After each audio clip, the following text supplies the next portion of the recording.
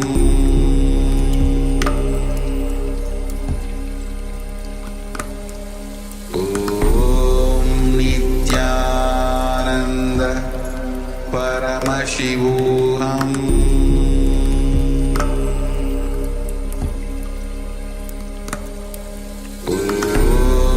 Nityananda Paramashivoham.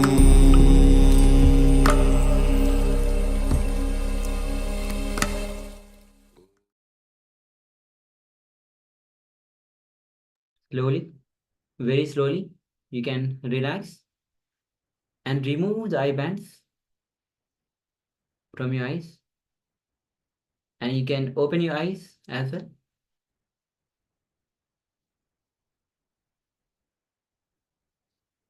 Take a moment to share whatever was revealed to you through your third eye.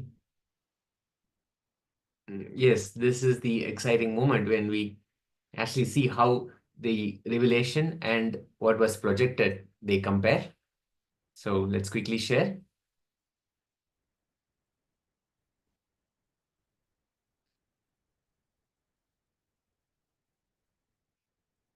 It's a powerful way to again and again connect with our third eye and manifest our reality. As Swamiji said, whatever we put as an intention, whatever we put as a command into our third eye, when our third eye is awakened, simply it manifests. Our will manifests. And the third eye is the seat. The Agnya is the seat of our will. So whatever it is, that manifests. My Shukra Indrananda is saying, river, fishing people, red. And Sri Maha Sarabeshwara is saying, I saw Swamiji wearing white clothes and something golden. Fantastic. Others also, please quickly pitch in so we can see how the third eye compares. Yes. Ewing Chun says chocolate colored object might be a tree, might be a something else. Okay, thank you for sharing. Ma Mihri saying steps, people walking downwards from steppy mountain, greeny mountain, fire. Mahashukrendra again shares Arunachal Hill. Wow. Okay, thank you for sharing. Okay. It's beautiful. Okay, so yes, anybody else? Ma Sweelang Nitya Shanta Yogamayi. Ma Nitya Please do share Parashakti. what was revealed. So before we reveal the actual photo, what that was projected.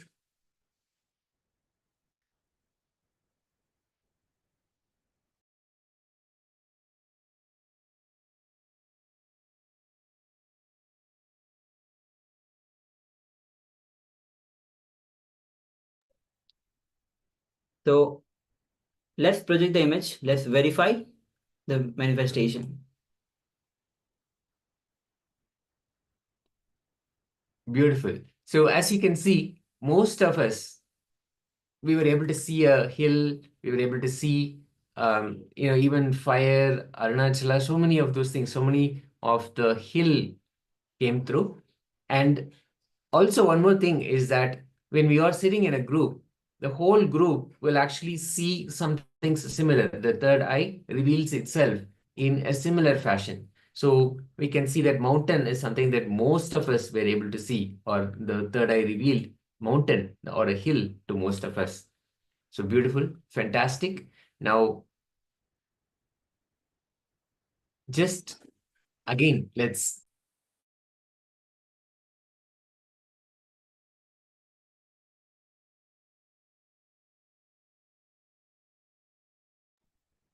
so let us now celebrate, because this is always a cause for celebration when we manifest the powers. When Swamiji, Paramashiva manifests through us, it's always a cause for celebration.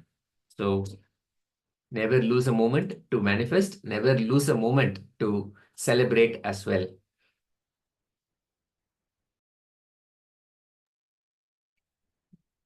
Yes.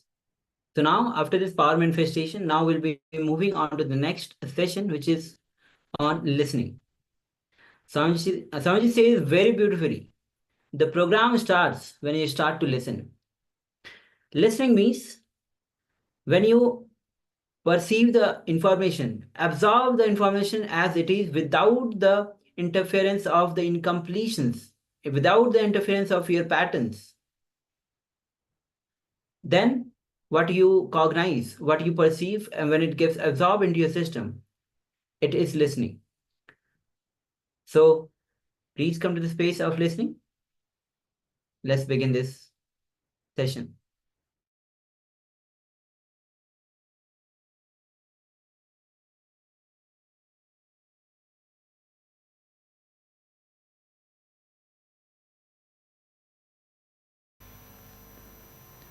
Today I'll start with listening. Please listen.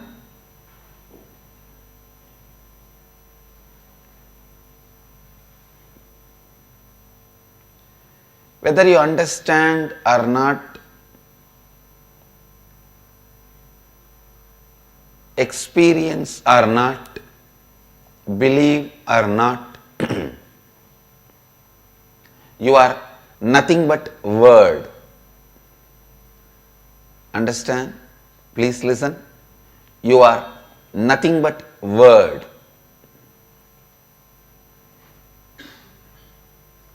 You are just nothing but a word you create inside you, about world, about everything. The word you create inside you, about others, about everything. You are just that.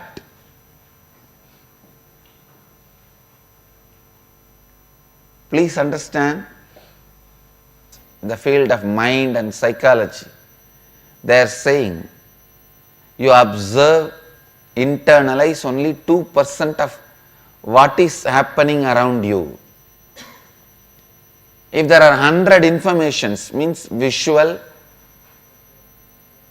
sound, if the 100 informations are happening around you, you internalize only 2. So please listen.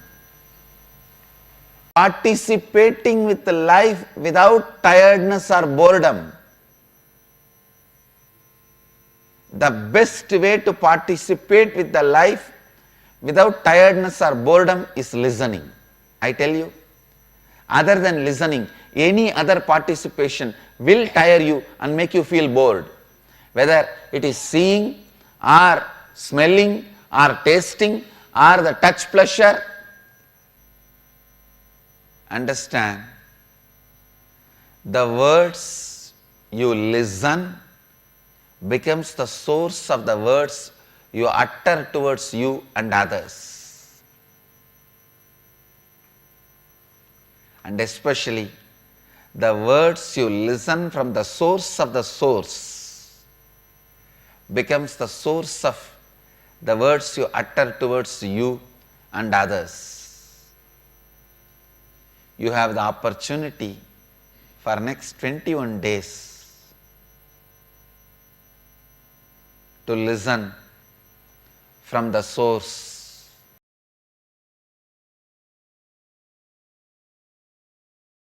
Whatever may be the reason, please understand, whatever may be the reason, whatever may be the purpose, whatever you may want from this program, through this program, can happen in you by listening. It is with listening. When you start listening, it starts.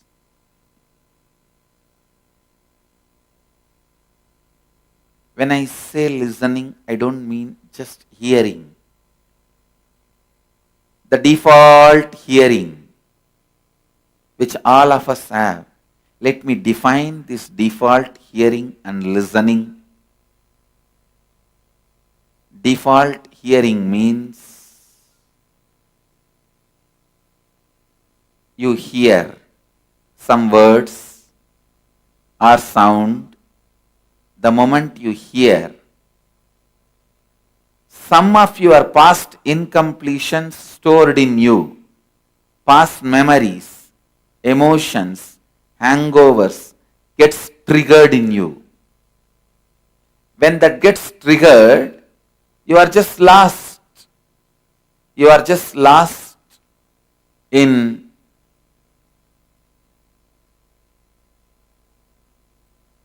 the triggered hangover. I'll give you an example.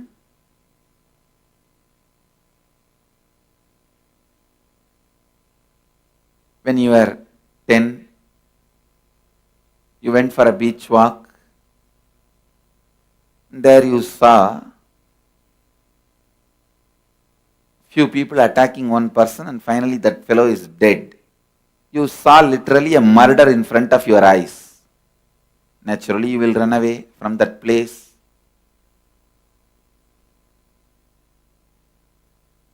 After that you may never go to beach for a walk. Or even if you get a chance to see the beach, you may remember only this painful memory.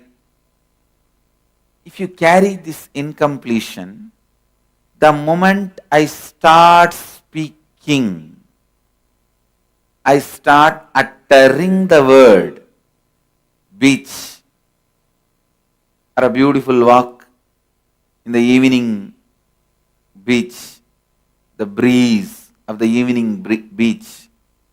Here I am talking about the beautiful, loving, very soothing experience. But there in you, that incompletion gets triggered, you are already in the mood of that being terrorized, frightened, fear, carrying that hangover, that incompletion being triggered.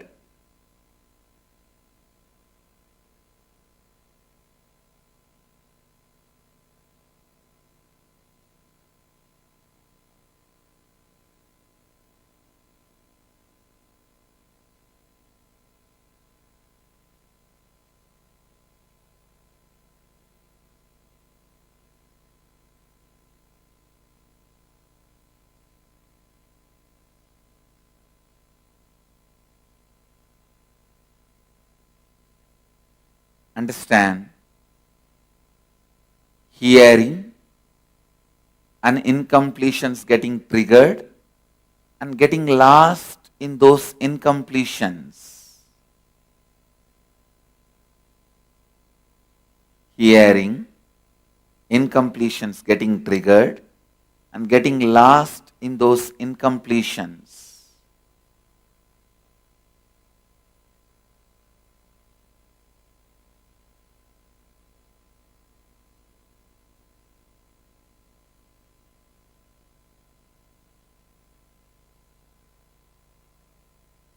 That is what is your default hearing.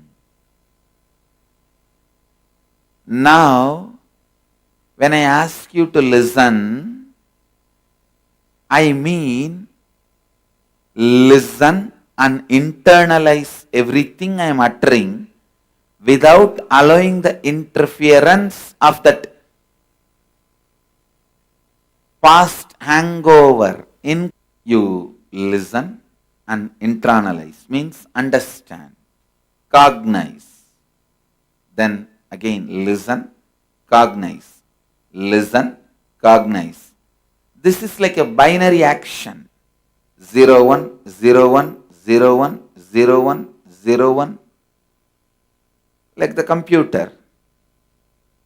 How you hear the binary code in the computer. 0, 1, 0, 1. But if the incompletions get triggered and interfere, it is not 0, 1, 0, 1, 0, 1. It is like a 0, 1. Then again 0. The incompletions getting triggered stops the hearing and internalizing. Hearing and cognizing. Hearing and cognizing. This process gets disturbed. This process gets disturbed. Understand? When the hearing and cognizing is disturbed, you become tired. You get disturbed. And the listening gets broken.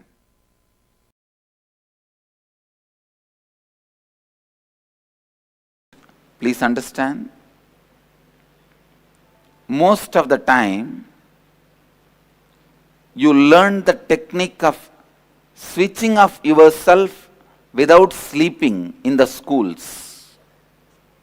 You sit, you will be wide awake, your eyes will be open. Sometime you will be shaking the head. Sometime you will even be answering the questions. But you are fast asleep.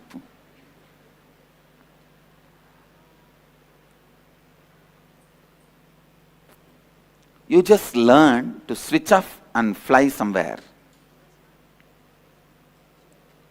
Physically you may be there, but you are switched off. And you just park your body and mind goes away somewhere else. Unfortunately, the incompletions, when they start happening in your system, the first thing gets attacked is listening. Even now, if you have incompletion about the room you are staying, or in the house, somebody is not agreeing for you to be here, any incompletion, it will directly affect your listening. So I request, drop all those incompletions. Of course, by today and tomorrow you will learn how to complete them. But even till then, drop all that incompletions and listen. Listen. Only from listening, everything starts. Listening for internalizing. Understand? We analyze many times in our life to throw away.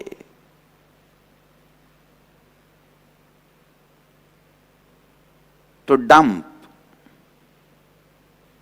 To discard.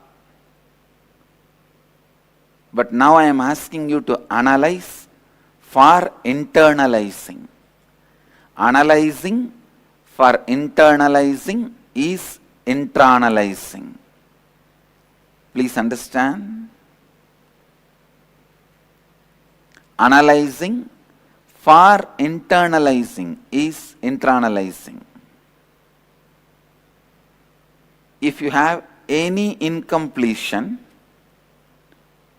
you will not be able to listen because the incompletion destroys listening, takes away cognizing. Now, till you learn how to do completion, which you will be learning either from today or tomorrow, based on the flow of the program, you will be learning the completion. Even till you learn completion, you have the will and you can keep all the incompletions out of you. You can tell all the incompletions. I'll attend to you when I learned how to deal with you. Till then, please keep quiet. Let me listen.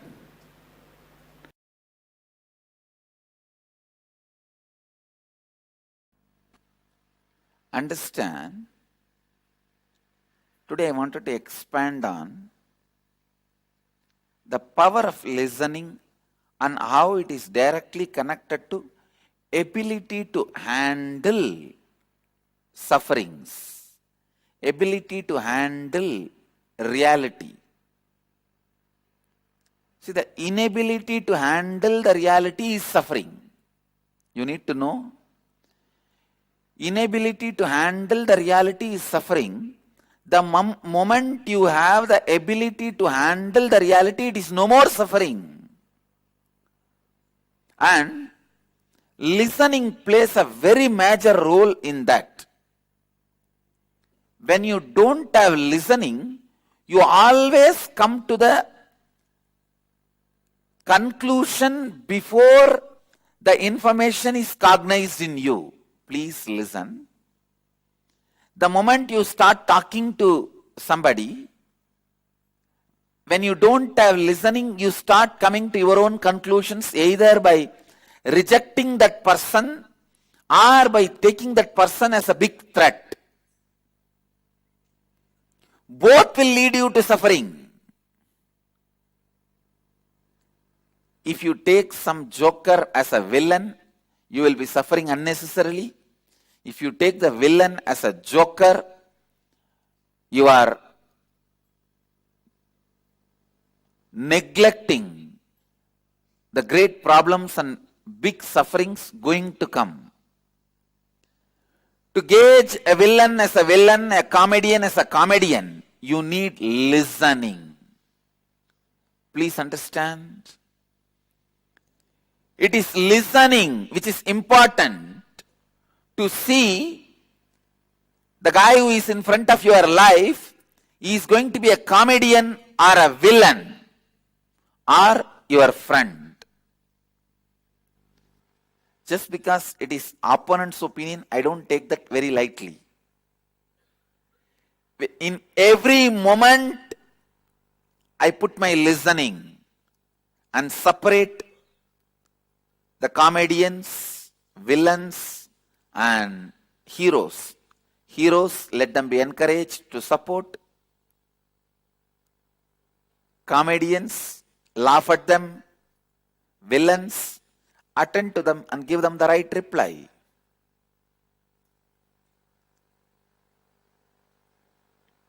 Please understand, listening is survival need. Listening is survival need. If you just have listening towards your mind, it cannot cause any more suffering to you. Your mind is also one of the close attendants you have. Because of your confidence over that guy tries to give you all false information and exploits you. I have seen this happening. It is not that he is a criminal, but he does not have listening. People ask me, how can we get to the space of pure listening? How is it practically possible to be in listening? Each time in our so busy daily lives, I can give you simple few techniques. Listen to your heart whenever you have a suffering thoughts, panic attack. Whenever you are confronting something, listen to your heart. Listen to your blood flow. Listen to your liver. It will really help you. You will learn listening.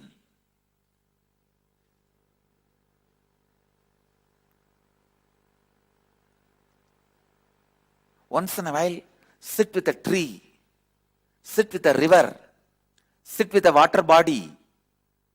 When I say water body, I mean 100 times more quantity water than your blood level is a water body. It can be anything. It can be a tank, pond, river. I think your body carries almost 5 to 7 liters of blood based on your size. So around 700 liter water if it is there, it can be considered as a water body. Even a water tank, 700-liter water. If you sit with water body and listen, it may look very funny in the initial level. But I tell you, it will develop listening. Yes. Listen. Now, how many of you understand how our listening is completely messed up? Please raise your hand. You getting it? You will be able to listen only when there is nothing that stands between the speaker and your listening. Please listen. Only if there is nothing standing between the speaker and your listening, listening can happen. Now you may be listening. Only if the speaker is standing, you can be listening. Understand? If there is nothing standing in between the speaker and your listening, only then you will be able to listen. That means you cannot have any other thought in your head at the point when you are listening. You have to be established in the zone of pure listening. You have to be established in the zone of pure listening. So understand, if you have any other thought in your head at the point when you are listening, you won't be able to listen. You cannot have any other thought in your head at the point of listening. You have to be established in the zone of pure listening. Only then cognition can happen. You will not be able to be in pure listening because you are already preoccupied with many incomplete moments of past. Incomplete moments of past sitting inside you in the present.